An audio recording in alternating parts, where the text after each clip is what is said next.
So we can say a company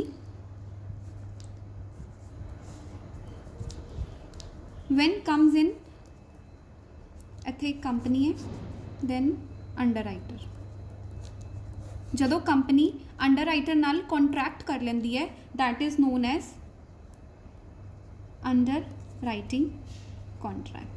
So I hope ਸਭ ਨੂੰ basic meaning clear ਹੋ ਗਿਆ ਹੋਏ what is underwriting and who is underwriter. All right, now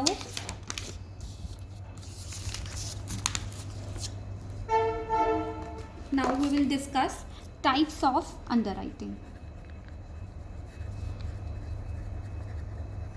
This is very simple topic, important for your theory as well as numerical purpose. So first type is complete underwriting.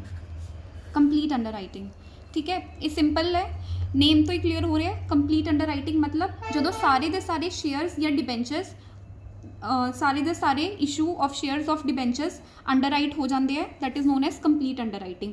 Suppose कोई भी company है, उनके 1 lakh equity shares है, उनके 1 lakh equity shares है of ₹10 each at par. तो जो सारे दे सारा इशू अंडरराइटर्स ले लेंगे है सबसक्राइब करवाने लई, that is known as complete और फुल अंडरराइटिंग. मतलब सारे दे सारे सबसक्राइब हो जाएंगे. जिवें आपां पिछले केस में देखा सी ना कि 1 लाख शेयर सी, 3 अंडरराइटर्स हो गए, X Y Z, 50,000 एक ने ले ले, 20,000 एक ने ले ले, 30,000 एक ने ले, 50 + 20 + 30 1 लाख हो गए ना. तो 1 लाख की कंपनी के शेयर सी और 1 लाख की अंडरराइटर्स ने ले ले, that is known as complete और full underwriting. Next case is partial underwriting. अगर आपां नूं कंप्लीट अंडरराइटिंग क्लीयर है, दैट मीनस पार्शियल अंडरराइटिंग भी क्लीयर है. पार्शियल अंडरराइटिंग जो कोई शेयर्स दा पार्ट, ठीक है, सारे नहीं, कुछ some part of the issue of share, part of issue of share और डिबेंचर्स इज अंडर रिटन. ठीक है, सपोज एक्स लिमिटेड ने इशू किए हैं 1 लाख शेयर्स, अगर उनका 80% of the issue underwritten है, ठीक है, अंडरराइटर्स अंडरराइट कर लेंगे है, ठीक है, कि असी सबसक्राइब करवा के देवांगे, that is known as partial underwriting. Third type is firm underwriting. ये इंपॉर्टेंट टाइप ऑफ अंडरराइटिंग है, सो प्लीज़ थोड़ा ध्यान नाल समझियो.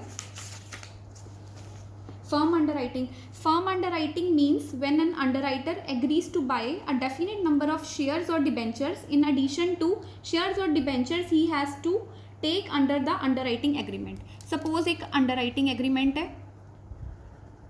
underwriting agreement दे अंदर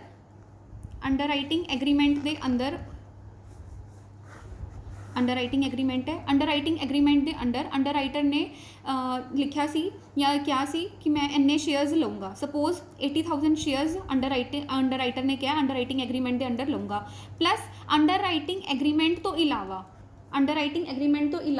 अंडरराइट एग्री करता है कि कुछ नंबर ऑफ शेयर्स वो लेगा. सपोज 5,000 या 10,000, जिन्ने भी नंबर ऑफ शेयर्स, कुछ एक्स्ट्रा कमिटमेंट दिंदा है जो underwriter, that is known as firm underwriting. Means when an underwriter agrees to buy a definite number of shares और debentures in addition to the ਜਿਹੜੇ ਉਹਨੇ करने ही सीगे अंडरराइटिंग विच. Then in case of firm underwriting the underwriters get priority over the general public. हुण suppose तुहाडी 1 लाख तुहाडे टोटल शेयर्स है, ठीक है, तुहाडे कोल सबसक्रिप्शन आ गई 1,10,000 की, मतलब ओवर सबसक्रिप्शन होगी, ओवरली शेयर्स है जोड़े ओवर सबसक्राइब्ड हो गए. बट तुहाडे अंडरराइटर ने की क्या होया कि तुहाडे 5,000 या 10,000 सपोज 15,000 शेयर्स है जोड़े, सपोज 1 लाख शेयर्स है तुहाडे और 1,10,000 शेयर्स की तुहाडे कोल एप्लीकेशन आ गई, मतलब तुहाडे जोड़े शेयर्स है वो ओवर सबसक्राइब्ड हो गए. ओवर सबसक्राइब के केस विच तुहाडे अंडरराइटर ने क्या होया, वो 15,000 शेयर्स तुहाडे लेगा. That मीनस in case of over subscription, जो ओवर सबसक्रिप्शन हो जाती है तो तुहाडे अंडरराइटर नूं की मिलेगी, प्रायोरिटी. तुहाडे अंडरराइटर नूं की दित्ती जाएगी, प्रायोरिटी कादे च कि वाले शेयर्स उन्होंने मिल जाएंगे. आपां करदे हुंदे ना जो शेयर्स ओवर सबसक्राइब्ड हो जाना, आपां प्रो राटा अलॉटमेंट करदे हुंदे शेयर्स की, तो उस केस में प्रायोरिटी आपां किहनूं देवांगे, अंडरराइटर नूं. That मीनस in case of firm underwriting the underwriters get priority over the general public. if shares or debentures are oversubscribed. Even if the issue is oversubscribed, the underwriters are liable to take the agreed number of shares or debentures. और उन्होंने अगर वो undersubscribed है तो उन्होंने liability है कि उन्होंने जिन्हें दी कमिटमेंट की हुई है उन्हें उन्होंने लैनी पैणगे. आई होप फर्म अंडरराइटिंग सब नू क्लीयर है. अगर नहीं क्लीयर होंदा you can ask me doubt any time. Then fourth type है जॉइंट अंडरराइटिंग.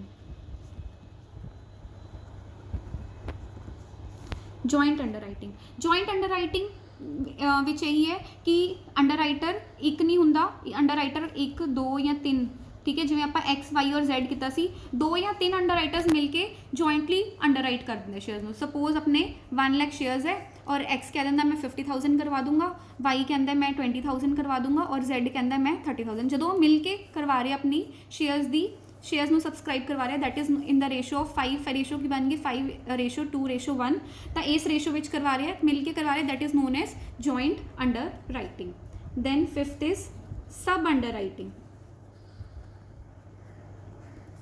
ਜਿਵੇਂ ਆਪਾਂ ਜਦੋਂ ਆਪਾਂ ਫਾਈਨੈਂਸ਼ੀਅਲ ਅਕਾਊਂਟਿੰਗ ਵਿੱਚ ਰਾਇਲਟੀ ਅਕਾਊਂਟਸ ਕੀਤਾ ਸੀ, ਆਪਾਂ ਉਹਦੇ ਵਿੱਚ ਕੀਤਾ ਸੀ ਲੈਸੀ ਦਾ ਕੰਸੈਪਟ ਔਰ ਸਬ ਲੈਸੀ ਦਾ ਕੰਸੈਪਟ. ਉਹਦੇ ਵਿੱਚ ਵੀ ਸੀਗਾ ਕਿ ਅਗਰ ਕੋਈ ਪਰਸਨ ਨੇ ਲੈਂਡਲੋਰਡ ਤੋਂ ਲੈਸੀ ਨੇ ਲੈਂਡਲੋਰਡ ਤੋਂ ਲੈਂਡ ਲਿੱਤਾ ਹੋਇਆ ਲੀਜ਼ 'ਤੇ, ਤਾਂ ਉਹ ਅਗਰ ਫਰਦਰ ਕਿਸੇ ਥਰਡ ਪਰਸਨ ਨੂੰ ਦੇ ਰਿਹਾ, ਸਬ ਲੈਸੀ ਨੂੰ ਦੇ ਰਿਹਾ, ਤਾਂ ਜਿਹੜਾ ਸਬ ਲੈਸੀ ਹੁੰਦਾ ਉਹ ਸਿਰਫ ਲੈਸੀ ਕੋਲ ਲਾਇਬਲ ਹੁੰਦਾ, ਲੈਂਡਲੋਰਡ ਕੋਲ ਲਾਇਬਲ, ਲੈਂਡਲੋਰਡ ਦੀ ਤਰਫ ਹੁੰਦੀ ਕੋਈ ਲਾਇਬਿਲਿਟੀ ਨਹੀਂ ਹੁੰਦੀ. ਲੈਂਡਲੋਰਡ ਨੇ ਲੈਸੀ ਨੂੰ ਦਿੱਤਾ ਸੀ, ਲੈਸੀ ਨੇ ਅੱਗੋਂ ਕਿਸੇ ਹੋਰ ਪਰਸਨ ਨੂੰ ਦਿੱਤਾ, ਸਬ ਲੈਸੀ ਦਿੱਤਾ, ਤਾਂ ਸਬ ਲੈਸੀ ਵਾਸਤੇ ਲੈਂਡਲੋਰਡ ਕੌਣ ਹੈ? ਲੈਸੀ ਵਾਸਤੇ ਲੈਂਡਲੋਰਡ ਕੌਣ ਹੈ? ਜਿਹੜਾ ਓਰੀਜਨਲ ਲੈਂਡਲੋਰਡ ਹੈਗਾ. ਇਹ ਸਿਮਿਲਰਲੀ केस है सब अंडरराइटिंग. मतलब कि एक कंपनी है, सपोज कंपनी है ABC ने अपने शेयर्स देते X ਨੂੰ. X की है एक अंडरराइटर, X ਨੂੰ अंडरराइटर X एक अंडरराइटर है, ਉਹਨੂੰ अपने शेयर्स देते सबसक्राइब करवाने वास्ते. दैन X की करता है, सारे दे सारे X ਨੂੰ सपोज देते 50,000 शेयर्स सबसक्राइब करवाने वास्ते. X ही करता है आपदे बिहाफ ते फर्दर Y ਨੂੰ दे ਦਿੰਦਾ शेयर्स.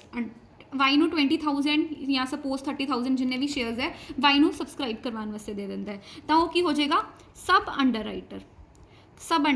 ਹੁਣ ਸਬ ਅੰਡਰਰਾਈਟਰ ਕਿੰਨੇ ਵਾਸਤੇ? ਸਬ ਅੰਡਰਰਾਈਟਰ ਵਾਸਤੇ ਜਿਹੜਾ ਉਹ ਹੈ, ਸਬ ਅੰਡਰਰਾਈਟਰ ਦੀ ਲਾਇਬਿਲਿਟੀ ਕਿੰਨੇ ਵੱਲ ਹੈ? X ਵੱਲ, ਕਿਉਂਕਿ X ਹੀ ਮਤਲਬ X ਹੀ ਉਹਦਾ ਲੈਂਡਲੋਰਡ ਹੈ. ਲੈਂਡਲੋਰਡ ਨਹੀਂ ਆਪਾਂ ਕਵਾਂਗੇ ਕਿ ਉਹਦਾ ਮੇਨ ਇਹਦੇ ਵੱਲ ਲਾਇਬਿਲਿਟੀ ਹੈ, ਤਾਂ ਔਰ ਜਿਹੜੀ ਮੇਨ ਕੰਪਨੀ ਦੀ ਤਰਫ ਲਾਇਬਿਲਿਟੀ ਹੈ ਉਹ X ਦੀ ਹੈ, ਠੀਕ ਹੈ. ਤਾਂ Y ਦੀ ਜਿਹੜਾ ਸਬ ਅੰਡਰਰਾਈਟਰ ਹੈ ਉਹਦੀ ਕੰਪਨੀ ਦੀ ਤਰਫ ਤੇ ਨੋ ਲਾਇਬਿਲਿਟੀ,